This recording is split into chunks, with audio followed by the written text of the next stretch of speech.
اردو افسانہ عہد حاضر میں جلد اول مرتب رابعہ الرباع۔ افسانہ نگار شمع خالد، پیدائش 3 اپریل 1947، راولپنڈی۔ تعلیم ایم.اے اردو، تاریخ پولیٹیکل سائنس، LLB B.Ed۔ اعزاز الکرم ادبی ایوارڈ 1983، چرا ادبی gold medal, radio Pakistan gold medal, star women 1995، بہترین broadcaster award, radio Pakistan, national book foundation نقد انعام اور دیگر۔ تصانیف پتھریلے چہرے افسانے 1981، بے چہرہ شنائی 1985، گیان کا لمحہ 1990، بند ہونٹوں پر ٹھہری خاموشی 1995، گمشدہ لمحوں کی تلاش 1999، سوکھے پیڑ 2013۔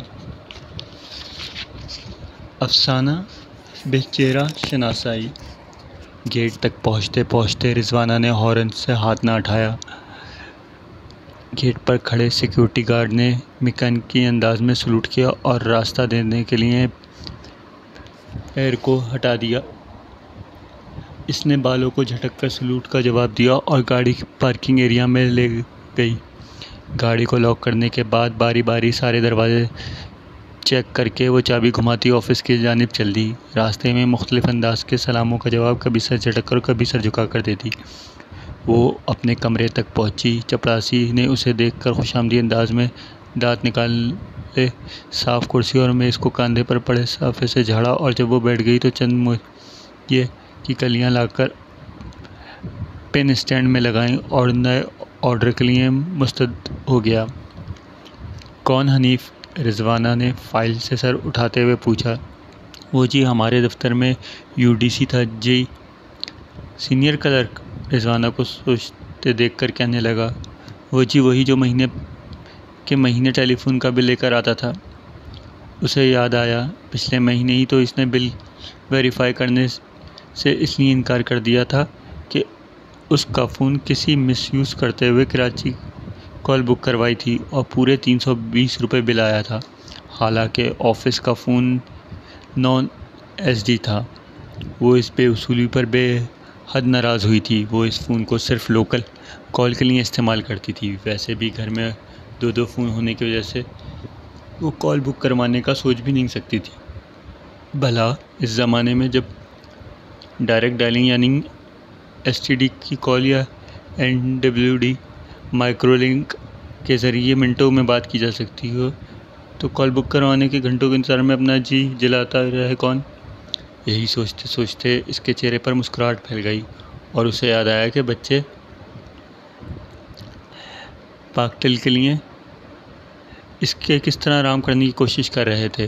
ان کی عزت اور وقار صرف پاکٹل کے مرہون منت تھے، لیکن وہ بار بار بچوں کو سمجھاتی کہ وہ اور اس کا شوہر سیلف میڈ ہیں اور انہوں نے یہ سب کچھ ضائع کرنے کے لیے نہیں جمع کیا۔ پاکٹل تو بزنس مین یا سیاسی لیڈروں کے لیے ضروری ہے، اور ہم نے کون سی بزنس کرنی ہے جو گاڑی میں سفر میں یا ہوٹل میں بیٹھے ہوئے ایک فون پہ لاکھوں کمانے ہیں۔ یہ تو صرف نودرتیوں کا چوچلا ہے، ہم جیسے لوگوں کا نہیں۔ بچوں نے باپ کو راضی کر دیا تھا، لیکن یہاں اس نے اپنی انا کا مسئلہ بنا لیا تھا اور آخر شوہر کو اس کی بات ماننی پڑی، اور اسے پہلی دفعہ احساس ہوا کہ وہ محض میاں بیوی یا ماں نہیں، ایک ورکنگ وومن ہے جس کی اپنی سوچ، اپنے فیصلے ہیں اور وہی مناسب سمجھتی ہے جس کی ضرورت اس کے گھر کو ہے۔ بچوں نے پہلی دفعہ ماں کو آنی چٹان بنتے دیکھا تو وہ حیران رہ گئے۔ پہلی دفعہ ان کو کسی خواہش پوری کرنا اپنا مذہبی فریضہ سمجھتی ہوں، پر یہ فضول خواہش پیشے کا ضیاع۔ رضوانہ انہی سوچوں میں گم تھی کہ چپڑاسی اس کی آواز گونجی۔ وہ جی جب آپ نے بل ویریفائی نہیں کیا تھا تو وہ بے حد پریشان تھا، اس کا دل بھی چڑی کے پوٹے جتنا تھا۔ دفتری بات پر یوں گھبراتا جیسے پہاڑ ٹوٹ پڑے گا۔ میرے کہنے پر ہی آپ نے بل کو سائن کیا تھا۔ بڑا ہی بے باک آدمی تھا، آپ کے اس رد عمل سے وہ اتنا ناخوش ہوا جیسے آپ نے بل کی رقم اس کی جھولی میں ڈال دی ہو۔ رضوانہ کو پھر بھی وہ چہرہ یاد نہیں آ رہا تھا۔ ذہن پر زور دیتے ہوئے اس نے پوچھا، وہ اینک لگاتا تھا؟ نہیں جی، وہ اینک تو نہیں لگاتا تھا، ہاں کبھی لکھنے پڑھنے کے کام کے وقت چھوٹی سی اینک لگاتا تھا۔ نزدیک کی نظر جو کمزور تھی، اس کی؟ ہاں وہ جی، اس کے بال گھنگری والے تھے، ذرا لمبا سا، تھوڑا سا موٹا۔ رضوانہ نے ذہن میں ایک ترتیب دیا حلیے کو۔ نہیں جی صاحب جی، کوئی مہینہ بھر پہلے تو آپ نے اسے اپنی گاڑی پر لفٹ دی تھی۔ ان دنوں بسوں کی ہڑتال تھی، وہ اسٹاپ پہ کھڑے کھڑے سوکھ گیا تھا، اور پھر اس نے دل ہی دل میں دعا مانگی کہ وہی دفتر کی گاڑی نظر آ جائے۔ وہ شاید قبولیت کی گھڑی تھی، آپ نے اپنی گاڑی روک کر اسے بٹھایا تھا۔ وہ جی مہینوں سب دفتر والوں کو بتاتا رہا تھا کہ آپ نے اسے اپنی گاڑی میں لائیں تھیں، اور آپ کے اخلاق کی بہت تعریف کرتا تھا۔ رضوانہ ذہن میں ان چہروں میں سے ایک چہرہ تلاش کرنے لگی جنہیں پچھلے مہینے نہ جانے کتنی بار لفٹ دی تھی۔ چپراسی اس بات سے بے نیاز کہے جا رہا تھا 3 دن پہلے وہ اور میں ایک ہی بس میں آئے تھے۔ گیٹ اکٹھے داخل ہوئے اور لان کے پاس آ کر اس نے کہا، لے بھائی سنگی، تیری میری راہ یہاں سے جدا ہوتی ہے، ہمارے راستے الگ ہوتے ہیں۔ میں اس وقت اس کی بات نہیں سمجھا تھا، پر جی اب سوچتا ہوں اس سے واقعی اپنی آئی کا پتہ چل گیا تھا۔ یہ سنا تھا کہ رضوانہ جی میں ہنسی۔ مرنے والے کے ساتھ ایسا واقعات، ایسی باتیں جوڑنا کتنا عام ہے۔ معمولی کو غیر معمولی طور پر پیش کرنے کا اپنا خط بڑھا رہے ہوتے ہیں، یا مرنے والے کی خوبیوں کو بیان کر کے اسے لافانی ہیرو بنا کر صحیح کرتے ہیں۔ شاید دوسروں کو متوجہ کرنے کے لیے ہمدردی کے ڈونگر سمیٹنے اور اپنی معمولی ذات کو اس کے ساتھ جوڑ کر غیر معمولی بننے کے لیے، اہم بننے کے لیے ہم یہ کرتے ہیں۔ یہ کیا نفسیاتی گرہ ہے؟ یہ کیا رویہ ہے؟ اس کی کوئی توجہ تو نہیں؟ پر ہر مرنے والے کے گھر ایسی باتوں کا تذکرہ عام ہوتا ہے۔ اسے یاد آیا منیر نے مرنے سے چند دن پہلے اسے فون کیا تھا اور ملنے کے لیے اصرار کیا تھا۔ اس طرح وہ شاید تجدید تعلقات تھی یا پرانی یادوں کو تازہ کرنا تھا۔ وہ ان سب رشتوں کو بھول چکی تھی، اپنی ہستی کو بچوں، گھر اور دفتر میں بانٹ چکی تھی۔ سو اس نے منیر کو ٹالنے کے لیے کہا تھا کہ وہ جلدی سے ملنے کے لیے اس کے پاس کلب آئے گی۔ اس کے جواب پر منیر نے بڑے پراسرار انداز میں کہا تھا، اس ملاقات کے لیے مجھے قیامت تک کا انتظار کرنا پڑے گا؟ نہیں، صرف ایک بار زندگی میں مل لو، بعد میں یہ جس کو کیڑے ہی تو کھائیں گے۔ اور اس نے خاموشی سے فون بند کر دیا تھا، جس باب کو وہ بہت پہلے بند کر چکی تھی۔ اس کا یوں اچانک کھل جانا اسے اچھا نہ لگا تھا، اور چند دن بعد اخبار میں اس کی وفات کا پڑھ کر وہ بکھر گئی تھی۔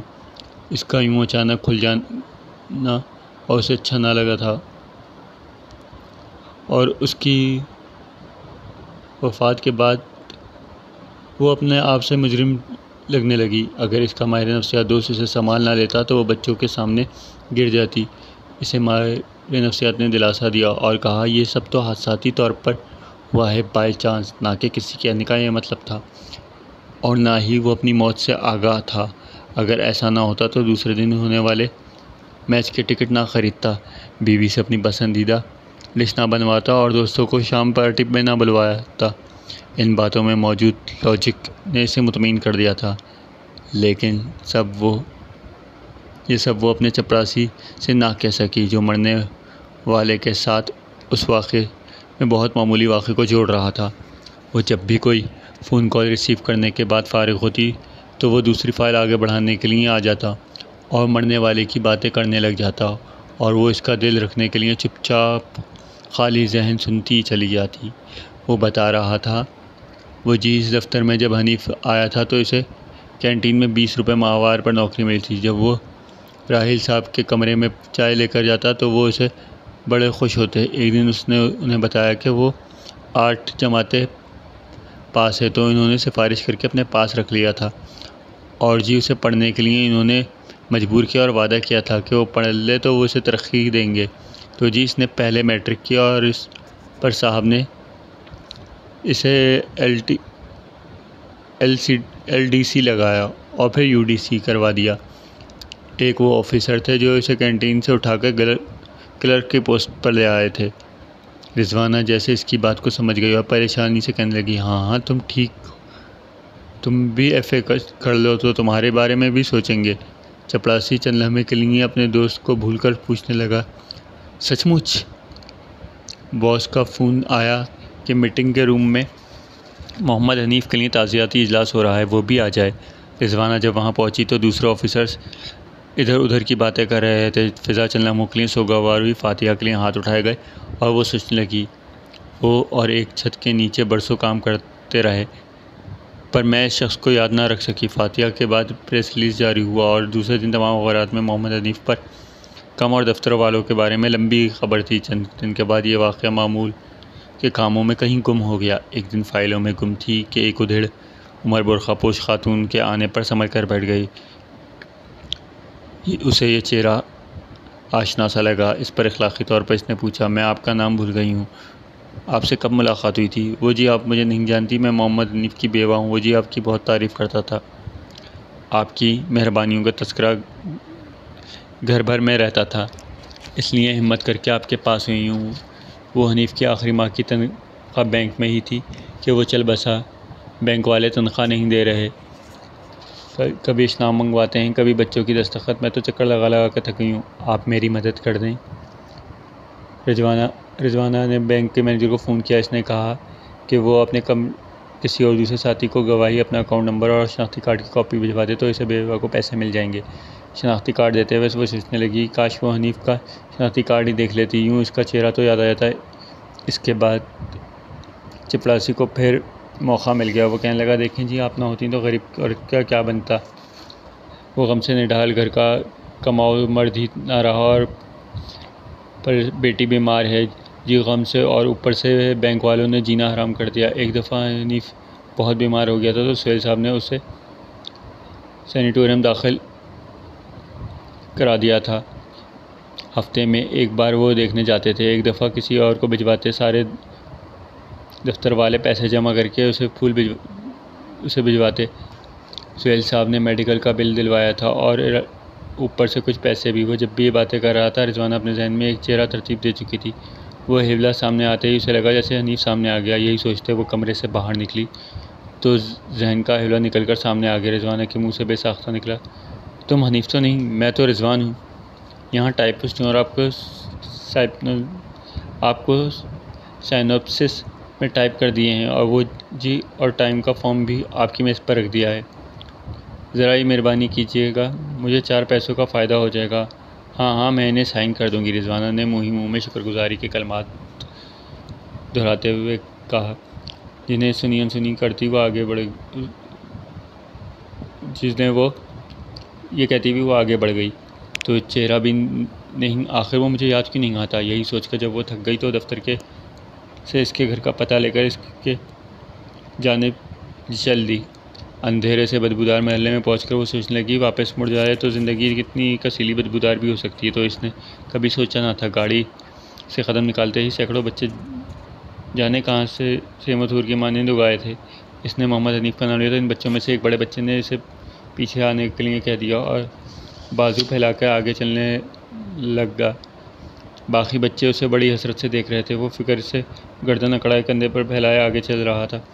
ایک دروازے پر اس نے دستک دی۔ رضوانہ آگے بڑھی تو نالی میں اس کا پاؤں چلا گیا۔ اس کے منہ سے چیخ نکل گئی۔ وہ بچتا رہی تھی کہ وہ کیا ضرورت تھی ادھر آنے کی، اور آنا ضروری ہی تھا تو کسی کو ساتھ لے آتی۔ وہ اس خیال میں گم تھی کہ چند ہاتھوں نے اسے تھام کر بیٹھک میں پہنچا دیا۔ جلدی کرسی صاف کر کے اسے بٹھایا تو سامنے حنیف کی تصویر میں گلے کا ہار پہنے مسکراتا کھڑا تھا۔ یہ تصویر شاید اس کی ترقی کے دن اتاری گئی تھی۔ گھر کی عورتیں، مرد اور محلے کے لوگ اتنی بڑی فریم افسر بیگم کے آنے پر اظہار تشکر کے جملہ ادا کر رہے تھے، اس کے گن گا رہے تھے، لیکن وہ تصویر سے مخاطب تھی۔ اچھا تو تم ہو محمد حنیف کمال، تمہیں تو بہت دفعہ دیکھتی رہی تھی، پھر تمہارا چہرہ مجھے کیوں یاد نہ آیا؟ حنیف کی ماں اپنے آنسو پوچھ کر اس کے آنے پر حیران ہو رہی تھی۔ ایسے میں اسے اپنا بیٹا بے حد اہم لگا تھا، جس کی تعزیت کے لیے اتنے بڑے بڑے لوگ آ رہے تھے۔ اخبار میں اس کے نام کی کوئی خبر بھی چھپی تھی۔ وہ کہہ رہی تھی، بیگم صاحبہ آپ کا ذکر اکثر کرتا رہتا تھا، آپ نے اسے اپنی گاڑی میں ایک دفعہ بھی بٹھایا، اور جی ایک دفعہ تو آپ نے پورے 2 دن کا اوور ٹائم اسے دلوایا تھا۔ اس دن جی اگر اسے اوور ٹائم کے پیسے نہ ملتے تو ہمارے گھر میں فاقہ ہی پڑ جانا تھا۔ بیٹی تمہاری وجہ سے اس دن ہمارے گھر کا چولہا جلا تھا۔ پھر ایک دفعہ وہ بیمار تھا، تم اسے بغیر درخواست کی چھٹی دی تھی تاکہ اس کی تنخواہ نہ کٹ جائے۔ رضوانہ یہ باتیں سن کر دل ہی دل میں شرمندہ ہو رہی تھی۔ وہ کیسے بتاتی وہ تعزیت کے لیے نہیں بلکہ اپنے ذہن کے گم چہرے کی تلاش کرنے چلی آئی تھی۔ اس دن وہ گھر آئی تو اپنے آپ کو ہلکا ہلکا محسوس کر رہی تھی۔ بات لینے کے بعد اس نے نیم گرم پانی سے پاؤں سیک دیے اور اس پر دوا لگا کر سو گئی، اور کتنے دنوں بعد وہ پرسکون نیند سوئی تھی۔ صبح دفتر جاتے ہوئے وہ ہلکا پھلکا محسوس کر رہی تھی خود کو۔ گاڑی میں بیٹھتے ہی اسے اپنے پسندیدہ کا کیسٹ لگایا اور وہ گنگناتی کو دفتر کو چل دی۔ گیٹ سے گزر کر جب وہ کوریڈور سے نوٹس بورڈ کے پاس گزرنے لگی تو بے دھیانی میں بورڈ کو دیکھا، جہاں ایک نوٹس لگا تھا۔ انتہائی غم سے اعلان کیا جاتا ہے کہ لال حسین رضا الہی سے وفات پا گیا اور اس کا جنازہ دوپہر 3 بجے ڈھوک الہی بخش سے اٹھایا جائے گا۔ وہ سوچنے لگی، لال حسین؟ یہ لال حسین کون تھا؟